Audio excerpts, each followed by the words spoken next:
Listen to me. I have a gift for you, but I need you to stay to the end. Now, let's talk about something real, because I know this question has haunted a lot of people privately, especially good women. And that question is, why did he choose her over me? I mean, you were loyal, you prayed, you were genuine, you had substance, you had peace, you had purity, you had wisdom, and you had standards, but somehow he still picked a woman that looked toxic, manipulative, loud, seductive, immature, and chaotic.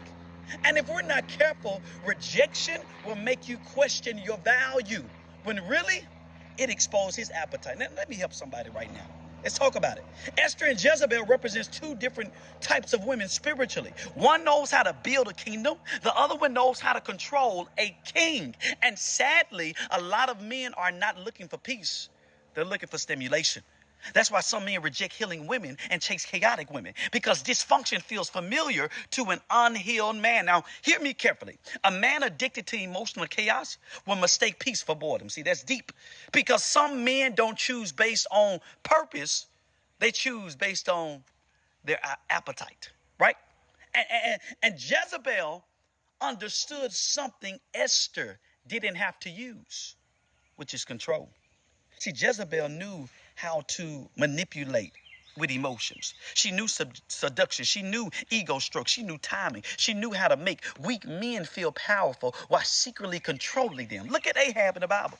The Bible says he was a king, but Jezebel, we know she was steering the throne. And let's be honest, some people don't want partnership. They want power. That's why manipulation works on immature people. See, a manipulator will literally study your wounds more than your words. Jezebel knows insecure men need validation. She knows wounded men needs escape. She knows lustful men needs fantasy. She knows prideful men need ego feeding. And let me just throw this in there. Jezebel, the spirit of Jezebel, is not just gender specific, because a man can have it too. And if a man has not mastered himself spiritually, he becomes easy to capture emotionally. That's why some men will fumble in Esther chasing a Jezebel.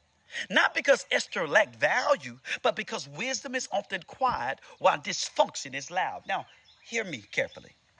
Jezebel is attractive to a man who still needs deliverance. Esther is attractive to a man who's ready for destiny. Ooh. See, Esther carried grace. Jezebel carried seduction. Esther carried wisdom. Jezebel carried control. Esther built with patience. Jezebel rushed with manipulation. And immature men usually can't discern the difference until life breaks them. And that's why some people come back years later talking about, you were actually good to me. Because clarity shows up after consequences.